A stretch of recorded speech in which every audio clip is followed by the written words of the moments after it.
Dizem que a família é o lugar onde nos amam sem condições. Mas, acredita, sempre senti que essa regra não se aplicava a mim. Cresci numa casa onde o meu nome vinha sempre em segundo plano. Onde a minha opinião era vista como capricho e os meus sonhos uma perda de tempo. Tudo girava à volta da Kingsley.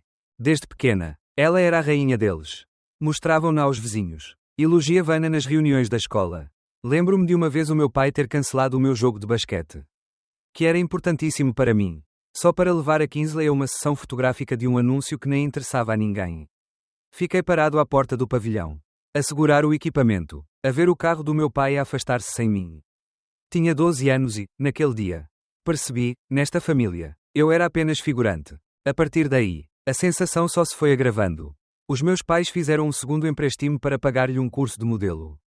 Enquanto eu, aos 16, trabalhava à noite para conseguir comprar os meus próprios livros e uns ténis decentes.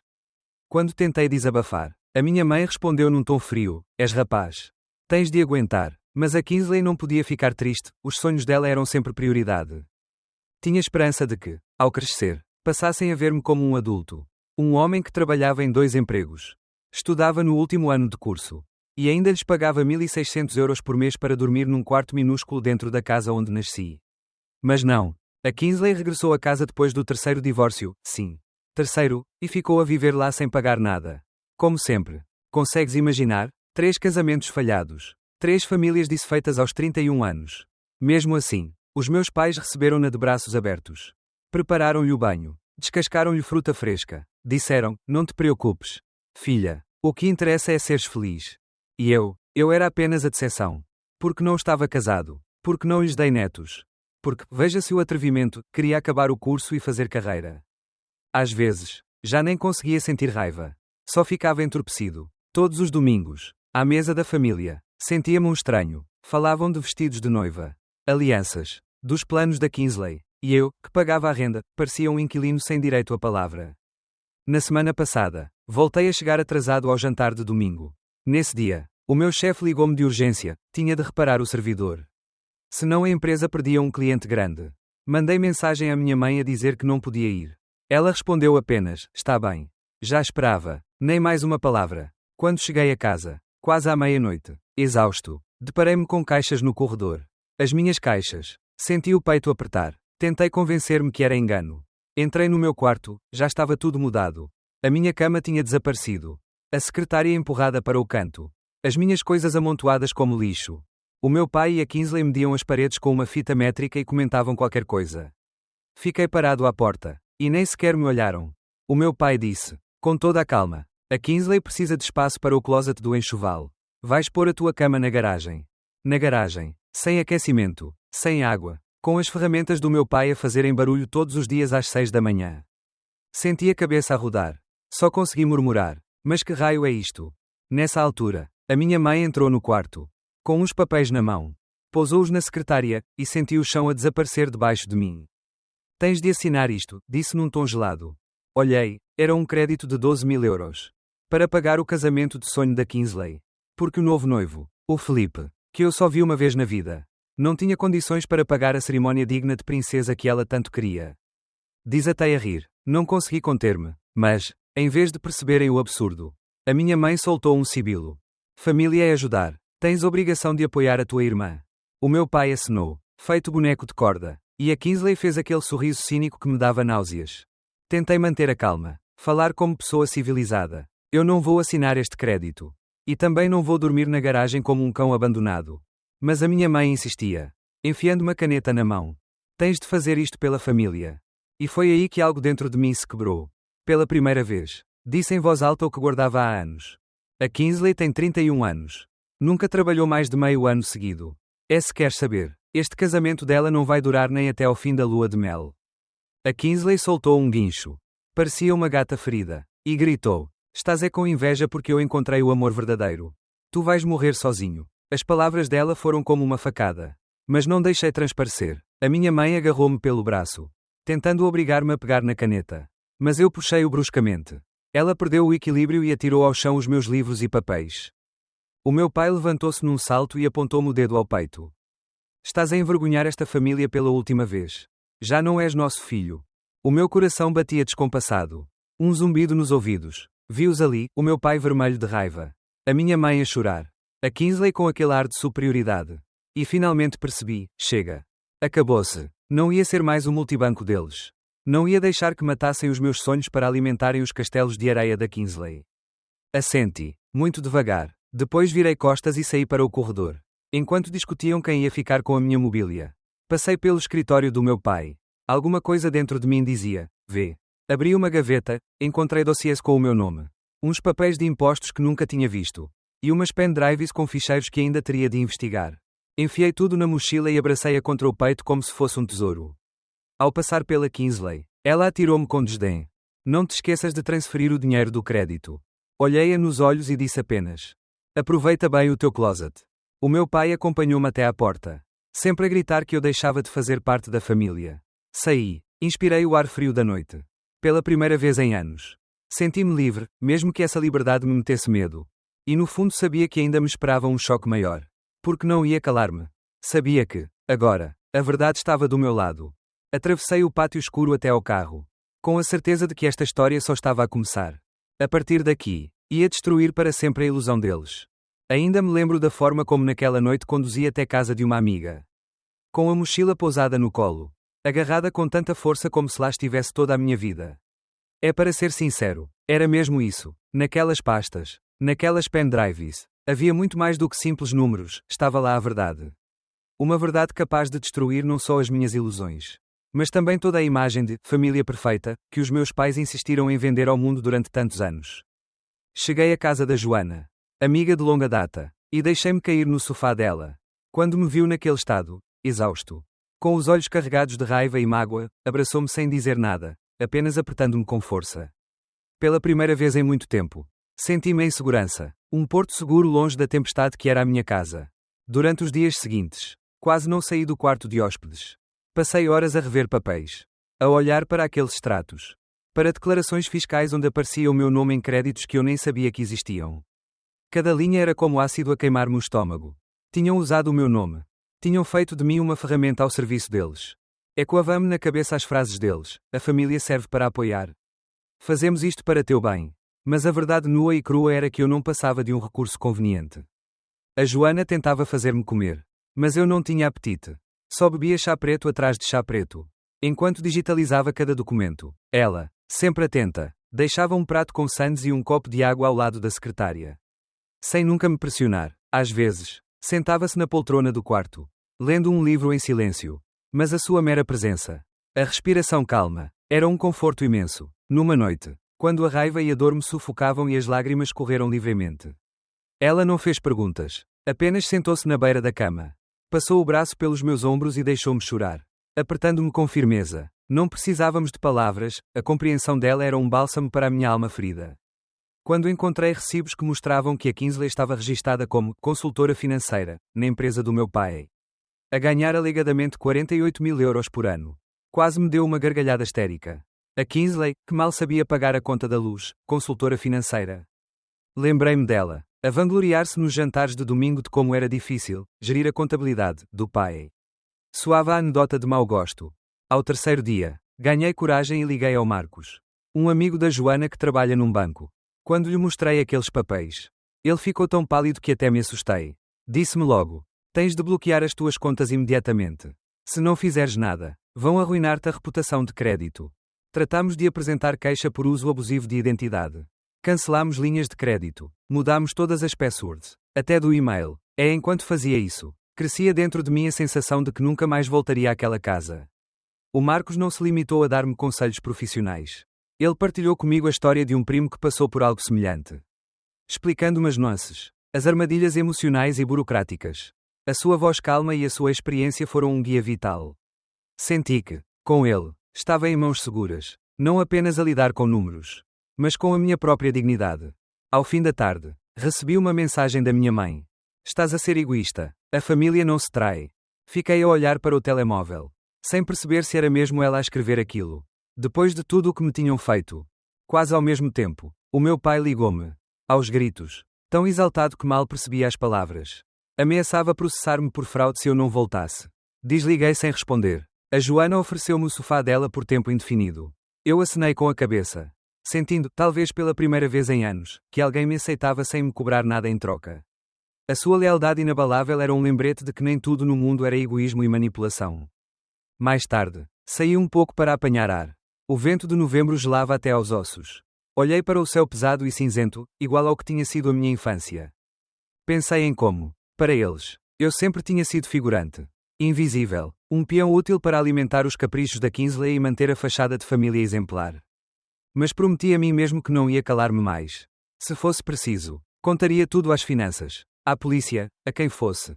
Se tinham tido o descaramento de riscar a minha vida por causa de sonhos deles. Eu tinha direito à verdade. Na manhã seguinte, eu e o Marcos fomos à polícia. Entreguei todos os documentos que tinha conseguido digitalizar. O agente que nos atendeu folheou as cópias com ar sério e disse: "Sabe que estamos a falar de fraude grave." "Não sabe." Assenti. Sabia perfeitamente. O meu corpo tremia, mas a minha mente estava clara, não havia caminho de volta. O Marcos ficou ao meu lado durante todo o processo. A sua presença firme e o seu conhecimento eram um escudo contra a minha própria insegurança. Ele intervinha sempre que eu hesitava, reforçando a minha posição. Não sei o que teria feito sem ele ali. Quando regressamos à casa da Joana, vi que tinha outra mensagem. Desta vez era da Kingsley. "Arruinaste a minha vida. Tens inveja de mim. Sempre foste um parasita." Li aquela palavra, parasita, e senti algo a estalar cá dentro. Quantos anos tinha tentado ser o filho, certo? Quantas vezes abdiquei do que queria, só para não fazer ondas? E afinal, era isto que me chamavam. Parasita. A Joana disse-me: "Apaga essas mensagens. Não lhes dês ouvidos." Mas eu não conseguia. Precisava de ver até onde eles estavam dispostos a rastejar. A minha mãe passou o resto da noite a ligar. Chorosa. Com a voz a tremer. "Cortaram-nos o gás. Fizeste alguma coisa? Por que é que as contas não estão pagas?" Eu fiquei calado. Estava farto. Se desse agora, tudo recomeçava do zero. Foi nessa noite, já tarde, que senti pela primeira vez medo a sério. Porque me caiu a ficha, eu não tinha mais família. Só tinha a mim próprio. Aos meus valores. E à minha verdade. Deitado no sofá, olhei muito tempo para o teto. Sem conseguir prever o futuro. Só tinha a certeza de uma coisa: eles escolheram este inferno. E eu não ia voltar a salvá-los. Na manhã seguinte, o Marcos aconselhou-me a procurar um advogado. Para perceber se era possível limpar o meu nome. Concordei. Ele prometeu-me que me ajudaria a encontrar o melhor profissional. E a sua promessa foi um raio de luz na escuridão. A sua dedicação era inquestionável. E percebi que não estava sozinho nesta batalha. E nesse instante nasceu dentro de mim uma sensação estranha, como se tivesse acabado de nascer outra vez. Sobre ruínas. Sim, e em solidão. Mas já não era a sombra deles. E o que vinha a seguir? Ia ser o maior desafio, expor tudo aquilo que eles esconderam durante tantos anos. Sempre acreditei que conhecia os meus pais. Que, apesar de toda a injustiça para comigo, apesar da cegueira deles pela Kingsley, pelo menos seriam pessoas honestas. Mas, ao vasculhar as pendrives que trouxe daquela casa, percebi, não era apenas cegueira parental.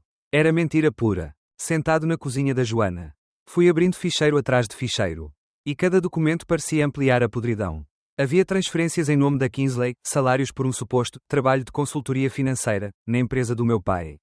Mas eu lembrava-me bem, ela nunca tinha passado meia hora ao computador. A não ser para publicar fotos no Instagram. Mesmo assim, os papéis estavam perfeitos. O meu pai tinha organizado tudo de forma impecável. Para que as finanças não suspeitassem. Só que agora, eu tinha as provas de que era tudo fachada.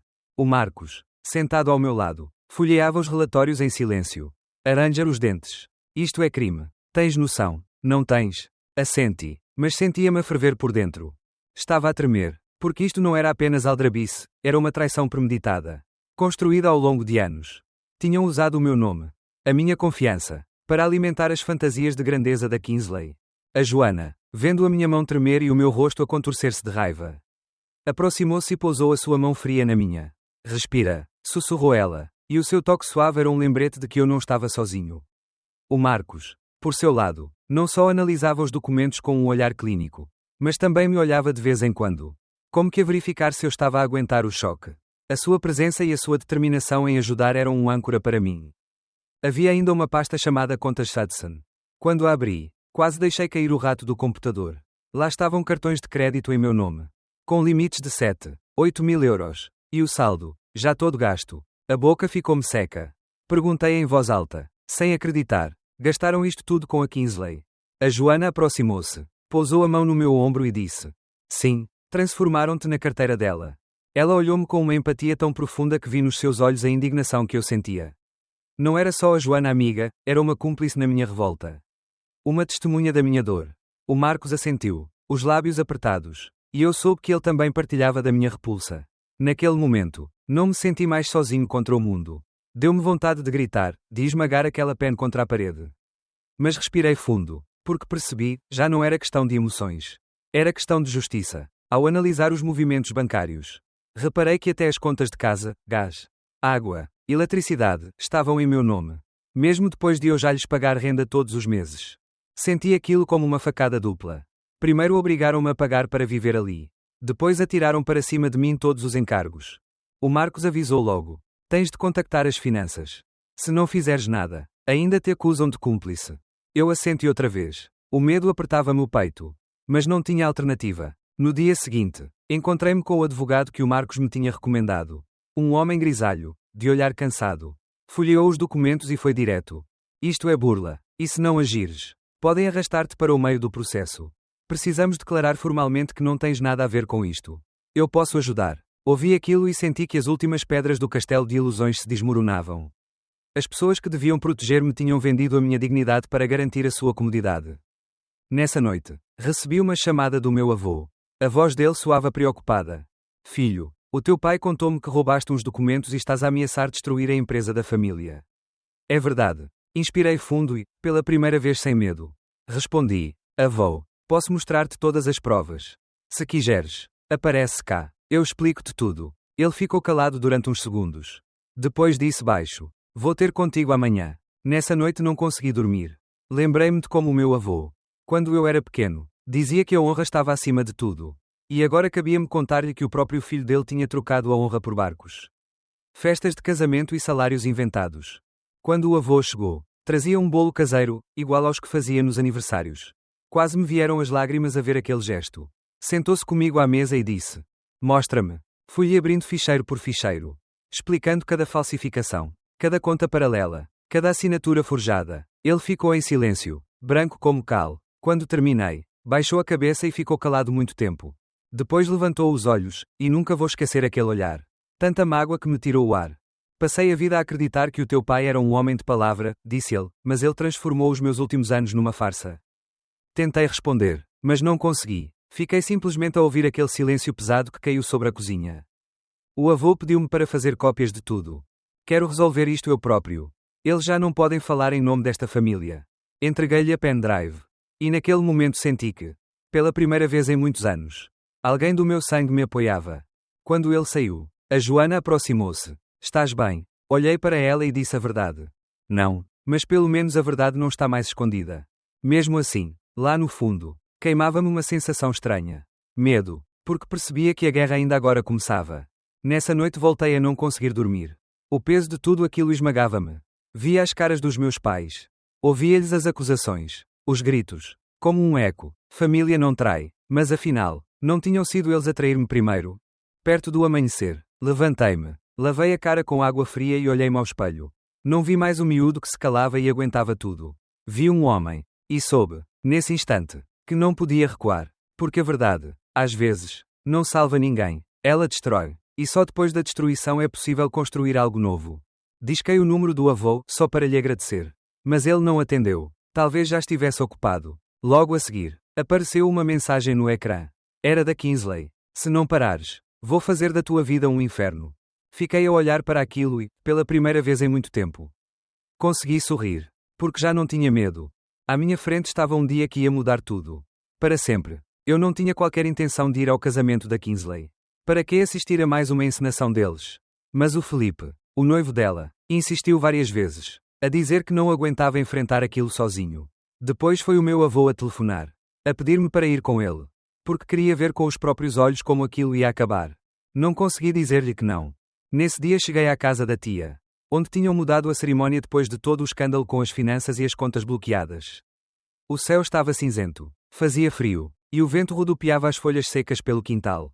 Tentaram dar ao ambiente um ar festivo. Mas parecia tudo tão forçado, cadeiras baratas, toalhas de plástico, grinaldas de papel colorido. Fiquei parado junto ao carro a ver os convidados a entrar. Muitos tinham uma expressão tensa. Como se adivinhassem que aquilo ia ser menos um casamento e mais o encerramento trágico de uma novela familiar. O Felipe viu-me e aproximou-se. Tinha o rosto marcado de cansaço. Os olhos vermelhos como quem não dormia há dias. Obrigado por teres vindo, murmurou. Preciso de alguém aqui que não me minta. Assenti, sem saber o que dizer. Pouco depois, a minha mãe saiu de casa. O olhar dela cravou-se em mim como uma faca. Aproximou-se a passos duros. Dentes cerrados. Como tens coragem de aparecer aqui? Destruíste esta família. Tirei calmamente o telemóvel e mostrei-lhe as mensagens do Felipe a convidar-me. Não estou aqui por vocês, disse. Estou aqui como testemunha.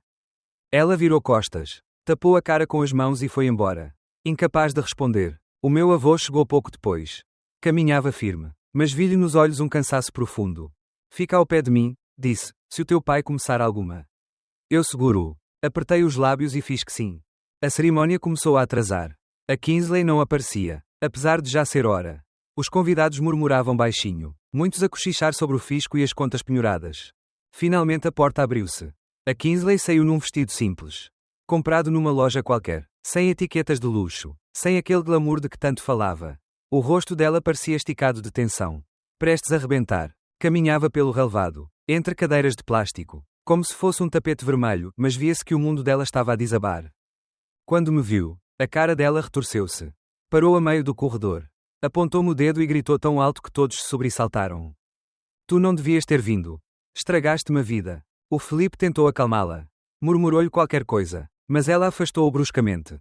Ele destruiu tudo, gritava ela, já com lágrimas nos olhos. O Felipe suspirou fundo, virou-se para os convidados e disse alto. Se calhar está na altura de contar a verdade.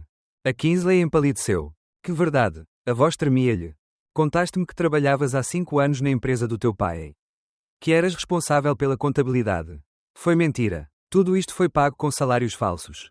Houve um burburinho entre os convidados. Algumas pessoas taparam a boca.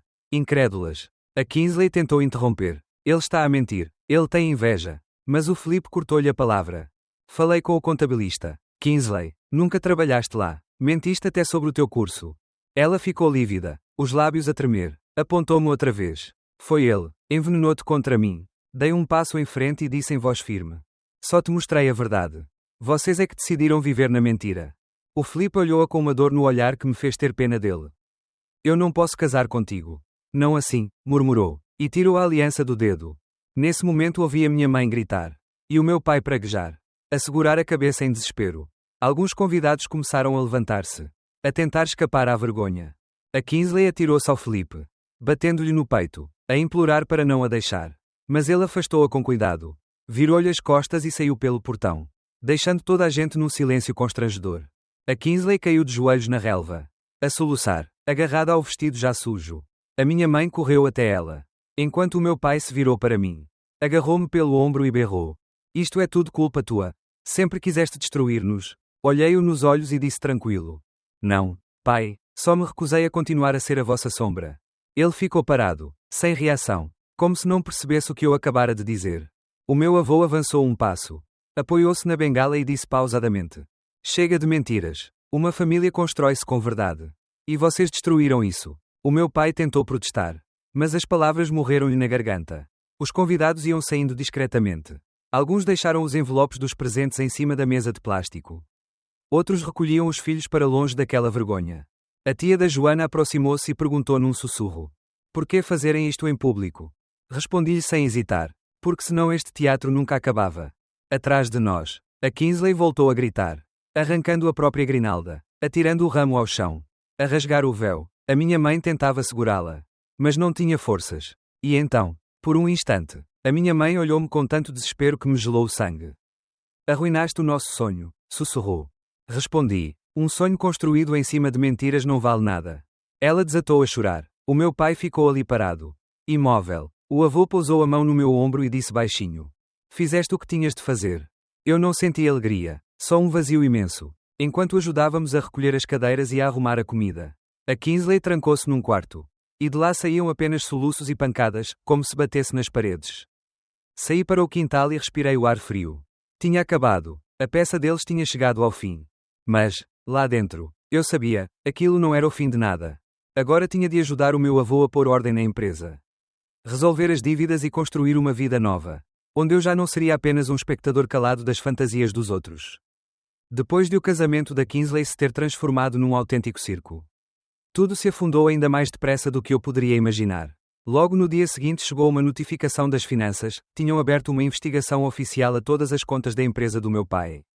O meu avô olhou-me com uma seriedade grave e disse: "Isto não é brincadeira. Eles não arriscam só uma multa, isto pode dar prisão." Via-se que aquilo o magoava profundamente. Um homem que tinha passado a vida a orgulhar-se do filho, a acreditar que o negócio ficaria sempre limpo e honesto.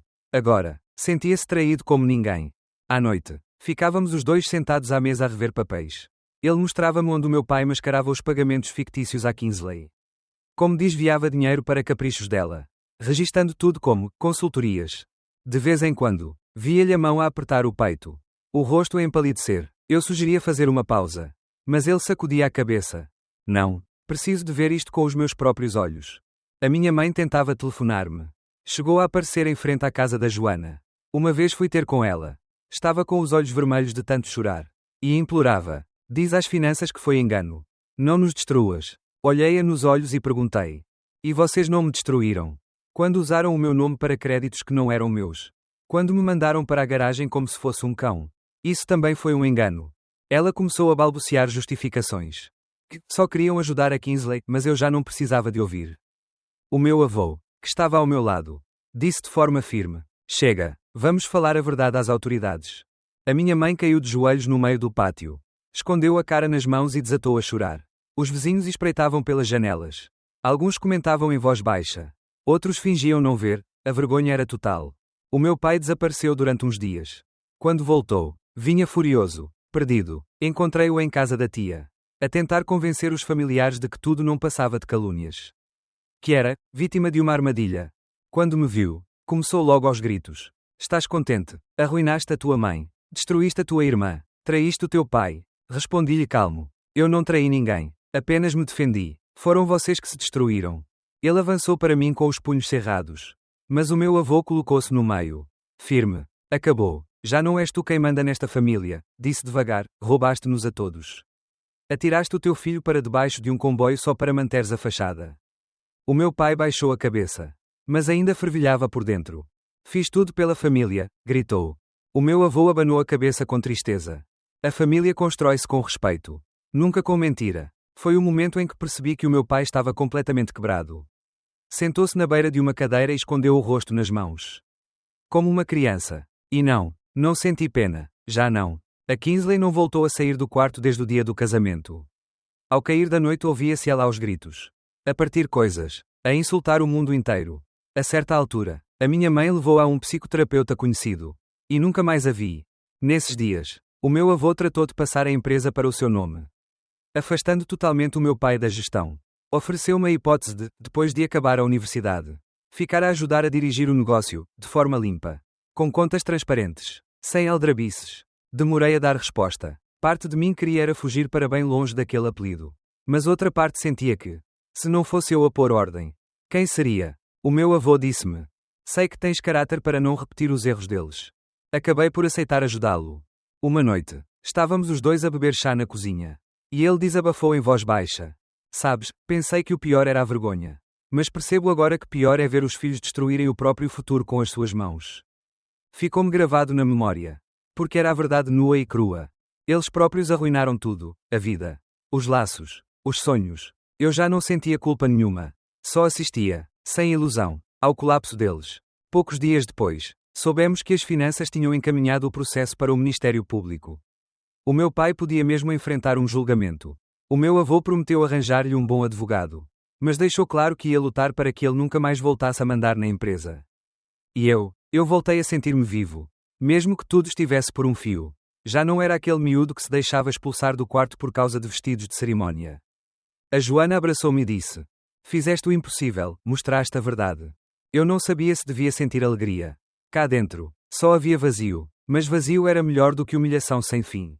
Nessa noite, fui até ao pátio, olhei para o céu de inverno e, pela primeira vez, deixei-me acreditar, talvez o que vinha a seguir pudesse ser diferente. Mesmo com tudo destruído, finalmente estava de pé, por conta própria, e à minha frente começava uma nova página, onde seria eu a decidir o que quer dizer a palavra família. Passaram-se algumas semanas desde que o casamento da Kingsley se desmoronou. Todos os dias acordava a pensar que, se calhar, aquilo era apenas um pesadelo. Mas a verdade era que os sonhos até pareciam mais calmos do que a realidade. O meu avô tratou de toda a documentação para afastar definitivamente o meu pai da gestão da empresa. Os advogados já se ocupavam do processo.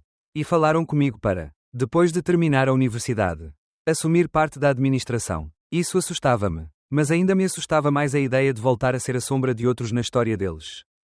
Eu não podia ser mais uma sombra. Numa noite, a minha mãe apareceu finalmente para falar comigo. Bateu à porta da Joana, onde eu ainda estava alojado. Quando a vi, percebi logo que não era a mesma. Estava magra, com um olhar vazio, a roupa desalinhada, como se já não se importasse com nada. Posso falar contigo? Murmurou. Assenti. Sentámo-nos num banco à porta de casa. E esperei que ela começasse a lançar-me culpas como sempre. Mas não, ficou calada, e as lágrimas começaram a cair-lhe pelo rosto. Eu não sabia como travar isto, disse finalmente. Em voz embargada, fui-me perdendo, tinha medo de perder a Kingsley. E no fim perdi-te a ti também. As palavras dela ainda me doíam. Lá no fundo, mas já não doíam tanto como antes.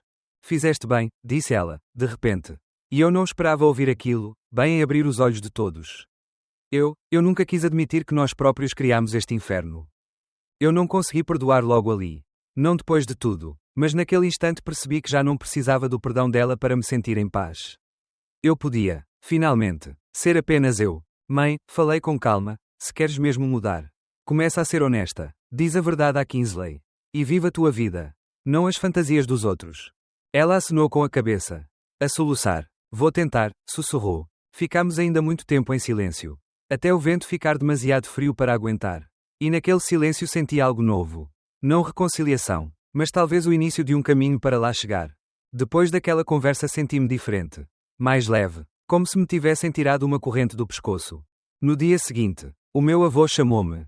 Quero que venhas comigo à reunião do conselho, disse. As pessoas têm de te vereador. Não como o rapaz de sempre, mas como o homem que resistiu. Eu não estava pronto. Tinha medo, mas, dentro de mim, ouvi uma voz, basta-te fugir. Disse que sim. Quando entramos na sala, onde estavam sentados os diretores mais velhos. Senti os olhares, alguns de pena, outros de desconfiança, outros ainda de respeito. O meu avô levantou-se e anunciou em voz firme. Este é o meu neto. E um dia será ele a levar esta empresa em frente. Senti um calor estranho cá dentro. Não era orgulho, era mais a sensação de, pela primeira vez, não ser visto como o figurante da história da Kingsley, mas como alguém com os seus próprios sonhos.